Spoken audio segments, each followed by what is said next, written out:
الحمد لله نحمده ونستعينه ونستغفره ونؤمن به ونتوكل عليه ونعوذ بالله من شرور أنفسنا ومن سيئات أعمالنا من يهده الله فلا مضل له ومن يضلله فلا هادي له ونشهد أن لا إله إلا الله وحده لا شريك له ولا نذير له ولا مشير له فصل على سيد الرسل وخاتم الأنبياء أما بعد فأعوذ بالله من الشيطان الرجيم بسم الله الرحمن الرحيم ألف لام ميم ذلك الكتاب لا ريب فيه هدى للمتقين وقال الله عز وجل في مقام آخر يا أيها الذين آمنوا توبوا إلى الله توبة نصوحا وقال النبي صلى الله تعالى عليه وسلم القرآن حجة لك أو عليك وقال النبي صلى الله تعالى عليه وسلم إن أبا بكر وعمر سيدا كهول أهل الجنة وقال النبي صلى الله تعالى عليه وسلم التائب من الذنب كمن لا ذنب له صدق الله العظيم وصدق رسوله النبي الكريم ونحن على ذلك من الشاهدين والشاكرين والحمد لله رب العالمين.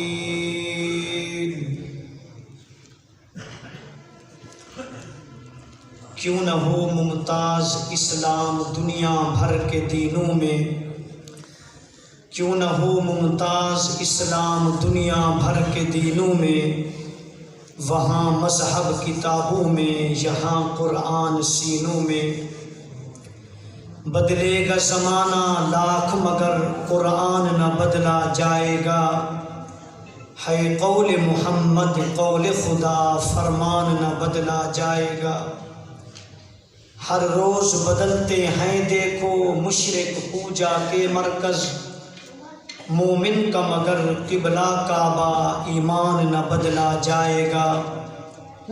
کربل میں فدا کی ہیں جانیں حضرت کے قبیلہ نے ہنس کر، امت پہ رسول اکرم کا احسان نہ بدلا جائے گا.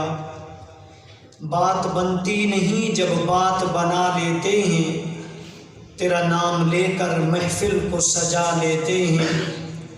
لفظ جب اشکوں کی صورت سے وضو کرتے ہیں، آقا ہم تیری نعت بنا لیتے ہیں.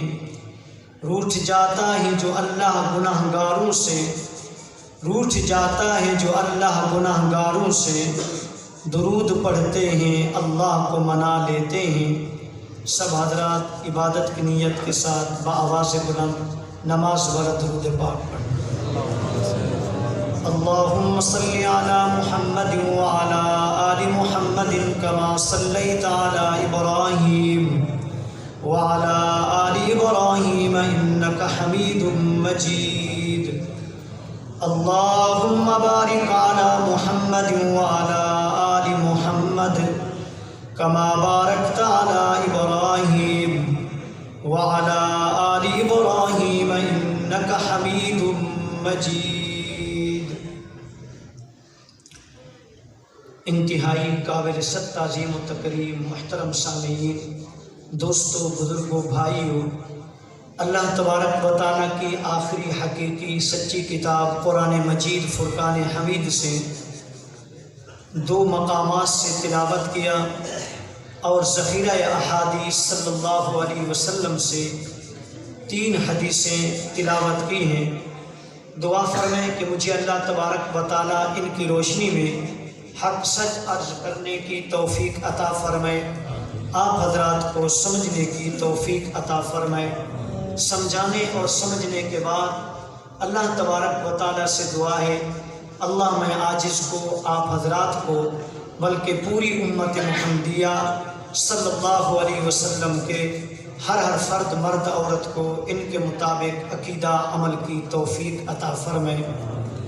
ذہن میں یہ ہے کہ یہ مدرسے کا پروگرام ہے، مدرسے کا نام صدیقیہ، قرآن پاک پڑھایا جاتا ہے، آیات قرآن مقدس کی فضیلت کے بارے میں پڑھی۔ تو ذہن یہ ہے کہ قرآن کے بارے میں عرض کروں گا، صدیق اکبر کے بارے میں عرض کروں گا، توبہ کے بارے میں عرض کروں گا اور نماز کے بارے میں عرض کروں گا، پھر آخر میں اختتام انشاءاللہ اسی باتوں پر کروں گا۔ جو 4 چیزیں کہ قرآن کا ذکر کروں گا، قرآن کے لفظ بھی 4 ہیں، توبہ کا ذکر کروں گا، توبہ کے لفظ بھی 4 ہیں، مدرسے کی نسبت سے صدیق اکبر پہ بولوں گا، صدیق کے لفظ بھی 4 ہیں، اور نماز پہ بولوں گا، نماز کے لفظ بھی 4 ہیں۔ وقت مختصر، جو پہلی آیت مبارکہ پڑھی یہ قرآن مجید فرقان حمید کی دوسری سورت، قرآن مجید فرقان حمید کی سب سے بڑی سورت کی پہلی آیات ہیں۔ الف لام میم، یہ حروف مقطعات میں سے ہے، جس کے بارے کے اندر ہمارا عقیدہ ہے کہ ان کا صحیح مفہوم اور مطلب صرف اللہ عز و جل ہی جانتے ہیں، باقی اس سے جو معنی مفہوم ہے ہمیں اس پر ایمان اور دل سے اس کی تصدیق۔ عربی زبان میں یوں کہا جاتا ہے آمنا و صدقنا، الف لام میم، اس کی حقیقی مفہوم اللہ جانتے ہیں، ہمیں کیا حکم؟ آمنا، یا اللہ تیرے ان لفظوں پر ایمان لایا، وصدقنا، ان کے نازل کرنے اتارنے سے جو آپ کا مقصد ہے، صدقنا، میرے اللہ میں نے اس کی تصدیق کی۔ کچھ بزرگوں نے فرمایا الف لام میم میں اللہ پاک نے ایسے قرآن کا تعارف کروایا ہے جیسا کہ دنیا کی کوئی چھوٹی بڑی کتاب چھپتی ہے تو اس کے ٹائٹل پر مختصر تعارف ہوتا ہے، اس کتاب کا نام کیا ہے، اس کتاب کا موضوع کیا ہے، اس کتاب کو لکھنے والا کون، اس کتاب کو نشر کرنے والا کون۔ بعینہ ہی اسی طرح اللہ عز و جل نے 3 لفظوں کے اندر اسی چیز کا ذکر فرمایا۔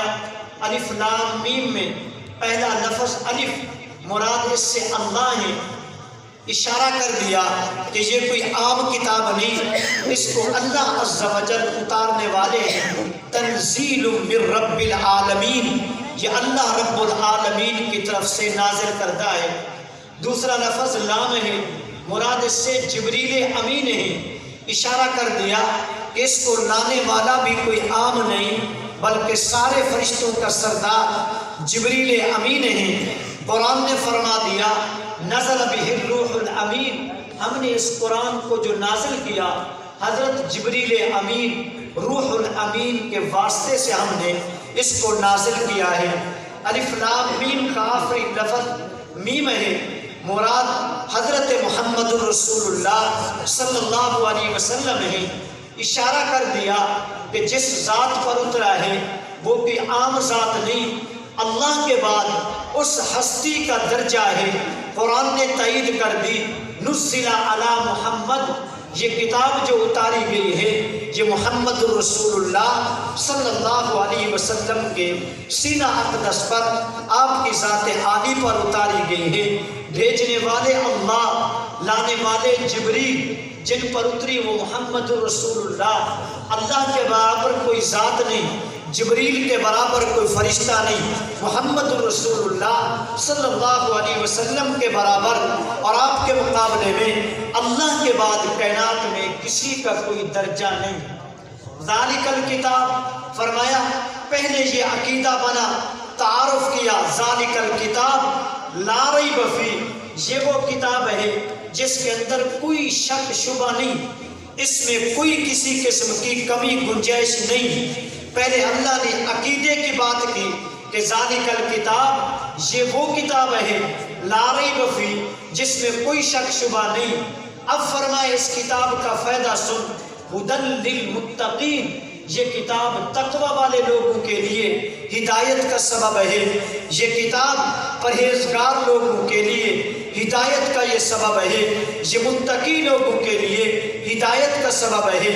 پہلے قرآن پاک کے بارے عقیدے کا ذکر کیا کہ عقیدہ بنا اس جیسی کوئی کتاب نہیں، عقیدہ بنا اس کے برابر کوئی کتاب نہیں، عقیدہ بنا یا اول آخر یہ کتاب ہے، یا اللہ میں نے عقیدہ بنا لیا اس کے برابر نہ کتاب تھی نہ کتاب ہے نہ قیامت تک آ سکتی ہے، یا اللہ تیری کامل کتاب بلکہ اکمل کتاب ہے۔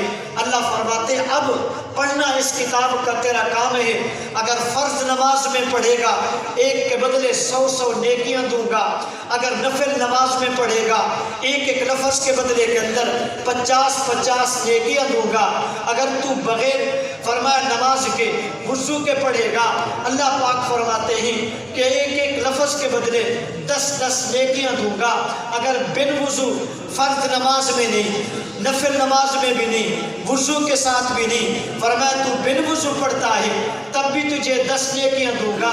فرمایا اگر تو اس کے علاوہ پر فرض نماز میں نہیں پڑھتا، نفل نماز میں نہیں پڑھتا، وضو پھر نہیں پڑھتا، بغیر وضو کے خود تلاوت نہیں کرتا، کسی بچے بوڑھے بڑے چھوٹے کسی قرآن پاک کی تلاوت کرنے والے پڑھنے والے کی تلاوت کی طرف کان لگا کر کے ادب سے سنتا ہے، اللہ فرماتے پھر بھی تو محروم نہیں، ایک لفظ کے بدلے کے اندر ایک نیکی عطا فرماؤں گا۔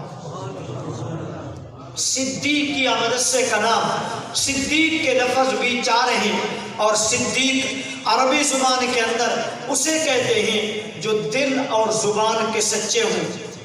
آپ کی اماں جی حضرت ام الخیر آپ رضی اللہ عنہ جب آپ مادر رحم کے اندر چھوٹے بچے کی صورت کے اندر تھے، فرماتی ہیں مجھے فرشتے آ کر کے سلام کرتے اور کہتے تھے کہ اماں تجھے اندازہ نہیں کہ تو اپنے پیٹ میں کس ہستی کو اٹھا کے پھرتی ہے۔ فرمایا یہ دھرتی پر صدیق ہوگا، آسمانوں میں اس کا نام عتیق ہوگا۔ صدیق اکبر وہ واحد صحابی ہیں، پوری کائنات کے صحابہ کو میرے اپنے اندازے میں 4.5 لاکھ وہ خوش قسمت صحابہ ہیں جنہوں نے پاک پیغمبر کے ہاتھ میں ہاتھ ڈال کر کے بیعت کی۔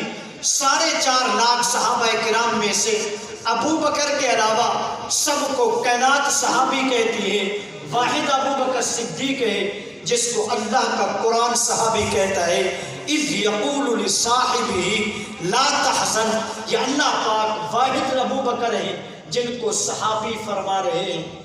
ان کے بارے میں لکھا، تاریخ میں لکھا ہے کہ لوگ کہتے میاں یہ جب اللہ کے نبی کا کلمہ پڑھا تب سے یہ سدھرے۔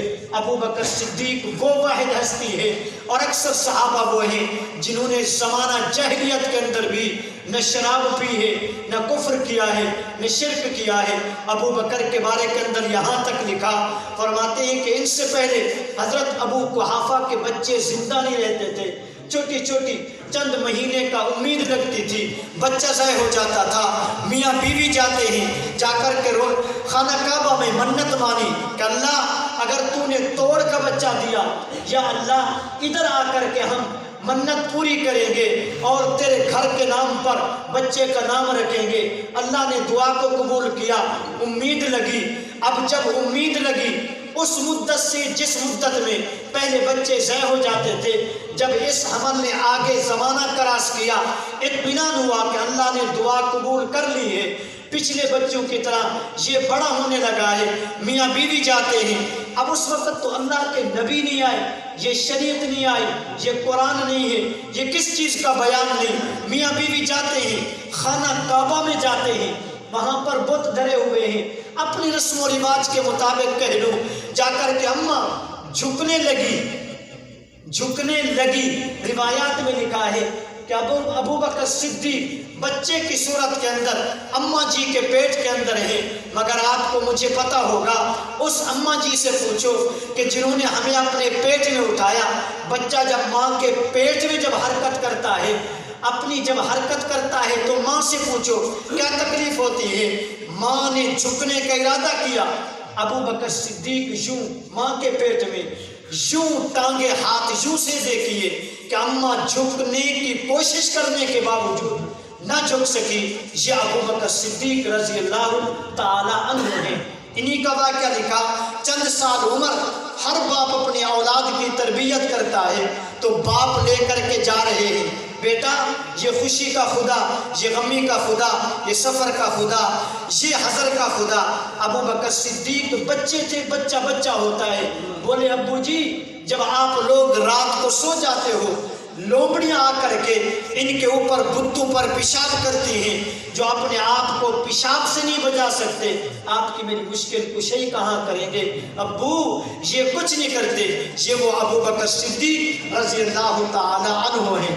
توبہ کی آیت پڑھی، اللہ کے حبیب و محبوب نے فرمایا جو بندہ توبہ کر لے اللہ اس کے بڑے چھوٹے گناہوں کو معاف کرتے ہیں، اب وہ ایسے ہو جاتا ہے گویا کہ اس نے گناہ کیا ہی نہیں۔ اللہ فرماتے ہیں توبو الی اللہ توبۃ نصوحا، توبہ پکی ٹھکی توبہ کرو۔ اللہ دلوں کے راز کو جانتے ہیں، بندہ دل کے اندر بھی توبہ کرے تو اللہ تبارک و تعالیٰ سارے گناہوں کو معاف فرما دیتے ہیں۔ حضرت عمر کا دور ہے، ایک یہودی شراب پینے والا آ رہا ہے، حضرت عمر جا رہے ہیں، وہ شراب کی بوتل لے کر کے آ رہا ہے۔ عمر تو عمر تھے، اللہ کے حبیب فرما گئے کہ عمر جس رستے سے تو گزرتا ہے 3 دن تک اس رستے سے شیطان کو بھی جرأت نہیں ہوتی کہ گزرے۔ اب یہودی آ رہا ہے، جب حضرت عمر کو دیکھا پاؤں سے زمین نکل گئی کہ اب کیا کروں، بالکل قریب ہے، کوئی رستہ بھی شاید اور نہیں۔ اب کہتا ہے اب توبہ پر آ رہی ہے، یہ بندہ اللہ کی طرف تار ملاتا ہے، میرے اللہ یہ عمر آ رہا ہے، میرے ہاتھ میں شراب کی بوتل ہے، میرے تو ٹکڑے ٹکڑے کر دے گا، میرے اللہ تیرے علاوہ کوئی بچانے والا نہیں، یا اللہ اب عمر سے بچا دے، یا اللہ نہ شراب پیوں گا نہ شراب کا نام لوں گا، میرے اللہ مجھے معاف فرما۔ اب چند قدم تھے، یہ دل میں توبہ کر کے آیا، چند قدم پر حضرت عمر سے ملاقات۔ حضرت عمر باروب تھے، پوچھا کہ اوے کیا لے کے آ رہا ہے؟ اب کوئی جواب نہیں تھا، اچانک منہ سے نکلا کہ سرکہ۔ حضرت عمر رضی اللہ عنہ ادھر خاموش نہیں ہوئے، فرمایا ادھر دکھا۔ جب اس بوتل کو پکڑا تو اللہ کی قسم وہ سرکہ تھا۔ توبہ اس نے کی، یہ یہودی ہے، اب تک یہ مسلمان نہیں ہوا۔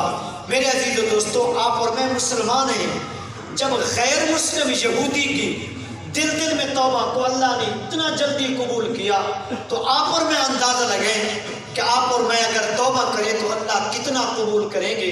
اللہ سے دعا ہے اللہ میرا کہنا آپ حضرات کو سننا اپنی بارگاہ عالیہ کے اندر منظور اور مقبول فرمائے۔ جو کہا سنا گیا اللہ کہنے سننے سے زیادہ عمل کی توفیق عطا فرمائے۔ جس ہم بہت بڑے ادارے میں بیٹھے ہیں اس کی قدر جانو، اس کی قدر کرو، ان حضرات کا احسان جانو، ان حضرات نے اس جنگل میں منگل بنایا ہے۔